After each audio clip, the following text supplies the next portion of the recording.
And as we start today, I'd like to thank, I believe, members of the Shireen Abu Akleh training program for Palestinian broadcasters and journalists are joining us online. So welcome, and I hope you have a good program. In a short In a while, short while, that was weird. that was In weird. a short In while, a short while, I'm going to wait to make sure the echo goes.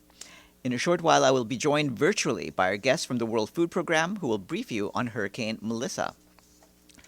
WFP's country director for their multi-country Caribbean office, Brian Bogart, will join us from Kingston, and WFP's country director in Cuba, Etienne Labande, will join us from Havana.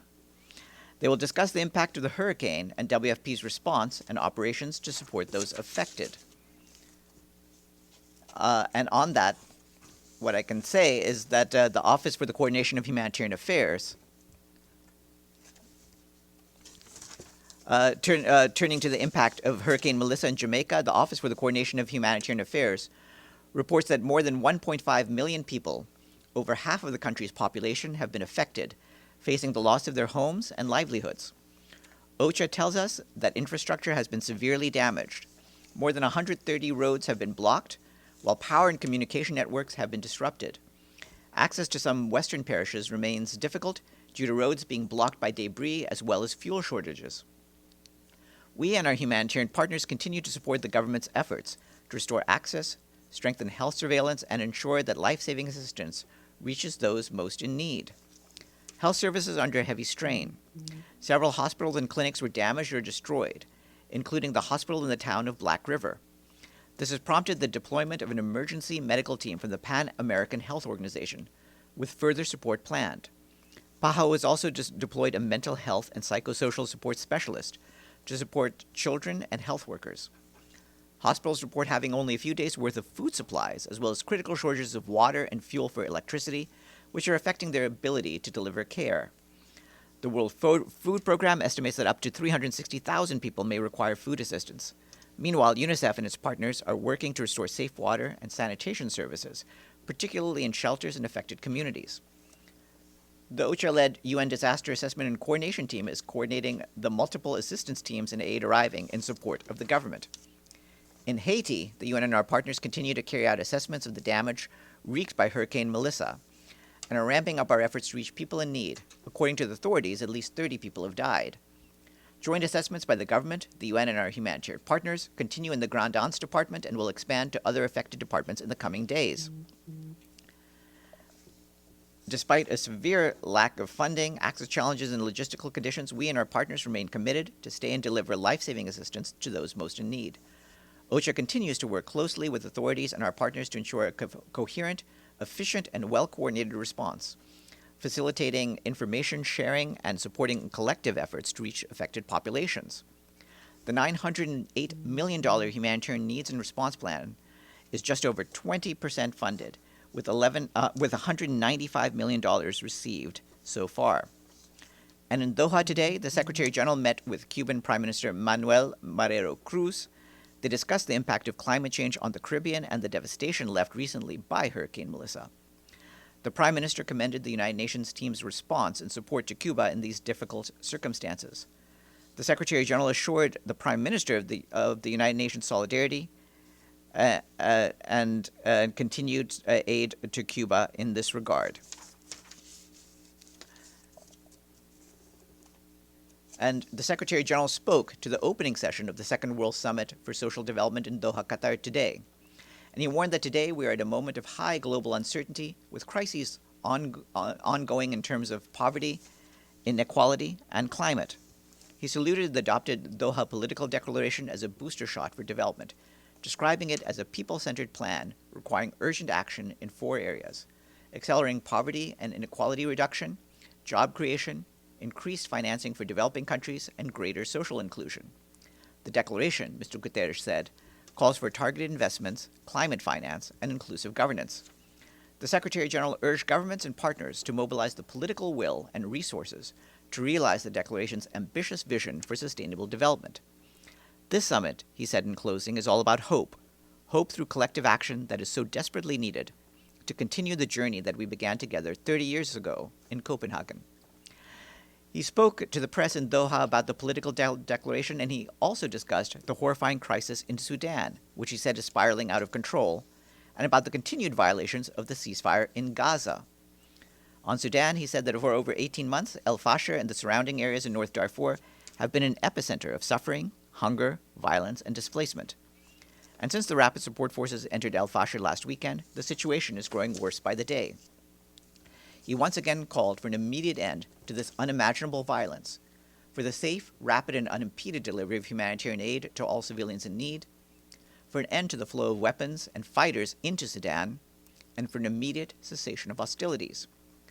Regarding Gaza, the Secretary General said that all parties must abide by the decisions of the first phase of the peace agreement, and he stressed the need to establish a credible political path towards ending the occupation, realizing the right to self-determination of the Palestinian people, and leading to a two-state solution that enables Israelis and Palestinians to live in peace and security. The transcripts to his press remarks and the readouts of his meetings are now available. And the Deputy Secretary General, Amina Mohammed, arrives in Doha, Qatar today to attend the Second World Summit for Social Development. The Deputy Secretary General will meet with senior government officials from Qatar and other delegations, as well as civil society representatives, youth, and other stakeholders, to discuss how to translate commitments made at the summit into tangible progress on the ground. The Deputy Secretary General will return to New York on the 9th of November. The Secretary General will depart Qatar on Wednesday to head to Brazil, where he will attend the Belém Climate Summit, which will be held ahead of the 30th UN Climate Change Conference taking place in Belém from November 10th to the 21st.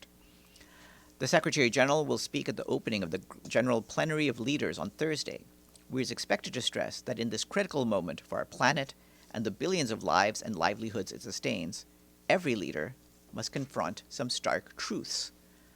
Noting that newly submitted nationally determined contributions represent progress, the Secretary General will say that policies and plans governments have put on the table still fall far short of a credible pathway to limiting global warming to 1.5 degrees Celsius, as agreed by all member states in the Paris Agreement. The truth, the Secretary General will warn, is that the climate crisis is accelerating. The Secretary General will also highlight that another truth is that we have never been better equipped to fight back, emphasizing that this conference of parties must ignite a decade of acceleration and delivery. While in Belém, the Secretary General will also meet with leaders attending the conference, and the Secretary General is expected back in New York on the 9th of November. The UN Environment Program today released a report showing that global warming projections over the century, based on full implementation of nationally determined contributions, are now 2.3 to 2.5 degrees Celsius compared to 2.6 to 2.8 degrees Celsius in last year's report. The report points out that implementing only current policies would lead up to 2.8 degrees Celsius of warming, compared to 3.1 degrees Celsius last year. In a video message, the Secretary General said that the new emissions gap report is clear and uncompromising. He noted that current commitments still point to climate breakdown, adding that scientists tell us that a temporary overshoot above 1.5 degrees is now inevitable, starting at the latest in the early 2030s. But this is no reason to surrender, the Secretary General said. Instead, it's a reason to step up and speed up. He stressed that limiting the rise to 1.5 degrees by the end of the century remains our North Star, and the science is clear. This goal is still within reach, but only if we meaningfully increase our ambition. The full report is available online. Turning to the Gaza Strip, the Office for the Coordination of Humanitarian Affairs reports that the UN and our humanitarian partners continue scaling up our operations in line with the 60-day response plan. We and our partners continue to move cargo into Gaza and collect supplies from the crossings. Yesterday, we provided some initial information on supplies collected on Sunday, when the UN and our partners picked up 80 truckloads, a total that does not include bilateral and commercial deliveries. Among the cargo collected was food, animal fodder, shelter material, winter clothing, and hygiene items. Our partners report that based on preliminary data, they collected nearly 750 pallets of relief items yesterday from Kerem Shalom, Kerem Abu Salam, and transported them to Gaza City. Another 4 trucks delivered medicine and medical supplies. Congestion and heavy traffic continue to hamper collection efforts. Inside Gaza, since the resumption of our general food distributions on the 13th of October, nearly 1 million people have received assistance through 46 distribution points run by our partners working on food security across the Strip. That's half of the total population. We continue to try to expand this so that this month families can receive 2 monthly food parcels, up from 1 in October. Between mid-October and the Sunday, the UN and our partners collected more than 210 metric tons of animal fodder from the crossings, and the distribution of that supply to some 1,700 herders in Deir el-Bala is almost complete. On Sunday, our partners providing nutrition services collected more than 120,000 packets of fortified cereal, a nutritional supplement to prevent acute malnutrition in children. This supply is sufficient to support large numbers of children for 1 month, which helps to bridge gaps caused by shortages of other supplements. Our partners providing water and sanitation services continue to scale up their responses. On Saturday and Sunday, they distributed over 2,400 hygiene kits and 900 dignity kits, as well as thousands of soap bars, buckets, and jerry cans to displaced families in shelters. They also installed 10 rigid water tanks as community water points to improve delivery. Furthermore, with humanitarian support, the coastal municipality's water utility began rehabilitating 3 water wells supplying neighborhoods in Gaza City. Meanwhile, our partners providing protection support report that their services remain under severe strain due to displacement, damage, and insecurity, with major gaps in the north. Despite this, they continue to respond wherever possible. Yesterday, over 300 children joined protection and rights awareness sessions, while more than 100 adolescents and caregivers received psychosocial support. Another 300 children participated in structured learning activities, while children with disabilities received rehabilitation support. About 775 at-risk children and their families were referred for additional assistance. Also yesterday, more than 700 women and girls took part in psychosocial and first aid sessions in the areas of Khan Yunis, Deir el-Bala, Nuseirat, and Al-Mawasi. Another 500 women in Deir el-Bala and Al-Mawasi area received dignity kits and menstrual health items to reduce health and protection risks. OCHA reminds us that to fully deliver on the 60-day humanitarian plan, the UN and our humanitarian partners need a durable ceasefire, more functional crossings, the lifting of bureaucratic hurdles, safe and viable routes inside Gaza, sustained funding, and unimpeded access, including for NGOs. Turning to the West Bank, the Undersecretary General for Humanitarian Affairs and Emergency Relief Coordinator Tom Fletcher today appealed for the protection of Palestinians amid reports of ongoing attacks by Israeli settlers across the West Bank. He noted that many of these attacks are related to Palestinians' attempts to harvest their olive crops. Mr. Fletcher stressed that the failure to prevent or punish such attacks is inconsistent with international law, and he called for perpetrators to be held accountable. Turning to Sudan, the Office for the Coordination of Humanitarian Affairs says that despite the extremely dangerous operating environment, we and our partners continue to deliver life-saving assistance wherever access permits. In Tawala, which is hosting hundreds of thousands of people who fled attacks in and around El Fasher, UNICEF reports that our humanitarian partners have recently reached more than 12,000 people who recently arrived there with safe water, while chlorination activities at 10 public water stations now serve 45,000 people daily. Given the huge scale of needs and severe funding shortfalls, we urge donors to step up their support for the humanitarian response urgently. This aid comes at a critical time. According to the Famine Review Committee, famine conditions are occurring in El Fasher in North Darfur and Kadugli in South Kordofan, towns largely cut off by conflict from commercial supplies and humanitarian assistance. The Food and Agriculture Organization, the World Food Program, and UNICEF say that across all critically affected regions, the drivers of hunger are clear: conflict, displacement, and blocked humanitarian access. In Tawala, mobile health and nutrition clinics continue to provide services for new arrivals, including screening children under 5 for malnutrition and admitting severe cases to outpatient therapeutic programs. While we and our partners are scaling up therapeutic feeding and vitamin supplementation programs, while efforts continue to ensure safe deliveries and emergency care for pregnant women through mobile clinics. Meanwhile, OCHA warns that violence continues to intensify across North Darfur state. On Sunday, multiple air and drone strikes were reported across the areas of El Fasher, Tina, and Wana Mountain. Local sources continue to report civilian casualties, but these remain unverified due to limited access and the difficulty of communicating with people in the affected areas. Yesterday, the Director General of the World Health Organization, Dr. Tedros Adhanom Ghebreyesus, condemned continued attacks on healthcare in Sudan after the Kernoy Pediatric and Maternity Hospital in North Darfur was struck, resulting in at least 4 deaths, including children, and 3 injuries. He stressed that such attacks on healthcare must stop everywhere. The security situation in the Kordofan region continues to worsen. Local sources report that at least 40 civilians were killed and dozens injured yesterday in an attack on a funeral gathering in El Obeid, the capital of North Kordofan state. Once again, we call for an immediate cessation of hostilities and for all parties to protect civilians and respect international humanitarian law. It also urges all sides to ensure safe and unimpeded passage for humanitarian workers and relief supplies to reach all people in need. The Office for the Coordination of Humanitarian Affairs says that Madagascar is facing a deepening humanitarian crisis, mainly in the regions of Grand Sud and Grand Sud-Est, which have been hit by a series of droughts, cyclones, and other shocks this year and last. The lingering impact of the recent El Niño drought and cyclone season, combined with a malaria outbreak and strained health systems, has left many communities with little ability to recover. As a result, Madagascar's hunger crisis is intensifying. The number of people facing emergency food insecurity, which is IPC Phase 4 in the Grand Sud region, is expected to quadruple to 110,000 by January 2026. Cases of severe acute malnutrition in the Grand Sud have surged in the past year, affecting nearly 160,000 children. Severe funding cuts have crippled humanitarian operations, forcing our partners, especially in areas of acute humanitarian need, to shut down their activities and leave thousands of people without vital aid.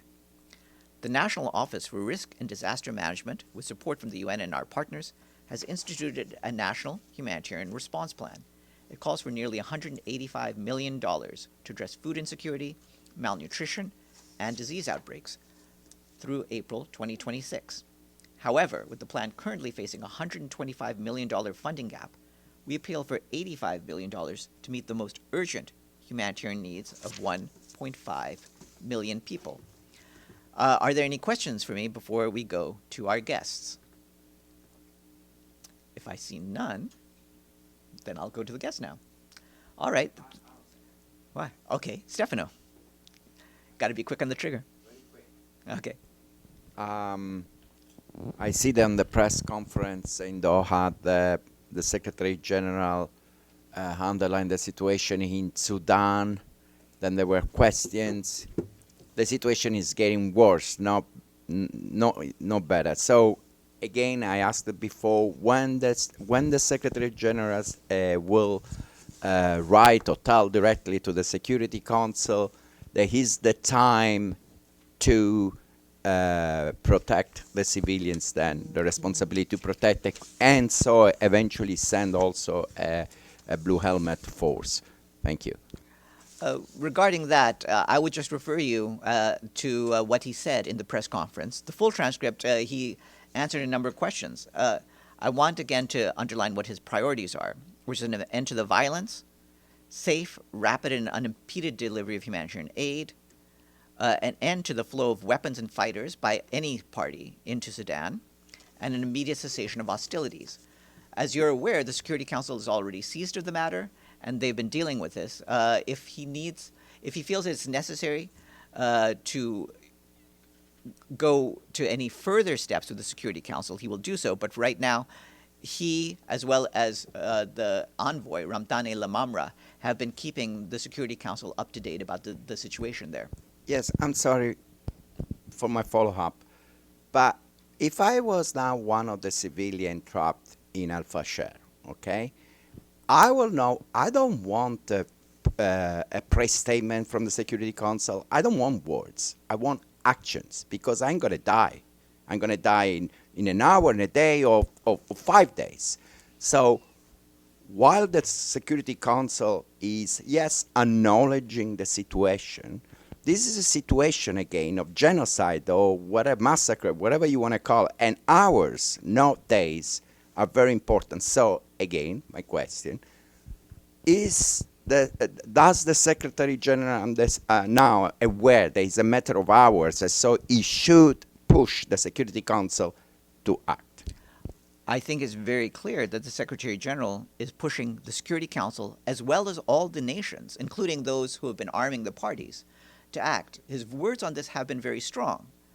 Ultimately, what you're asking for is stronger action by the Security Council, and that is something we would like to see as well. But what we're doing from our end is telling them about the severity of the crisis and pushing them to respond. Pam? Thank you, Farhan. There's a Security Council resolution that the U.S. is circulating. Obviously, it is a decision of the Security Council, but has anyone in the Secretariat been informed or are part of the discussion? It's about an international police force in Gaza. Thank you. We're aware of this. Obviously, we are not in the Security Council, nor are we a member state. So we're not directly involved in any of this. But the Secretary General made some comments today in Doha about the need for a Security Council approval of an international force, and I would just refer you to what he said in his press conference. All right, thank you. All right. Yes, please. Thank you, Farhan. Do you have any updates on the earthquake in Afghanistan? Thank you. Well, you heard what we said yesterday about this and our efforts at assessing the damage and our willingness to support the authorities in terms of recovery. And I just refer you back to what I said then. All right, we're now going to be joined virtually by our guests from the World Food Program. First up will be the World Food Program Country Director for the Multi-Country Caribbean Office, Brian Bogart, who will speak to us from Kingston. And after we hear from him, we'll hear from WFP's Country Director in Cuba, Etienne Labande.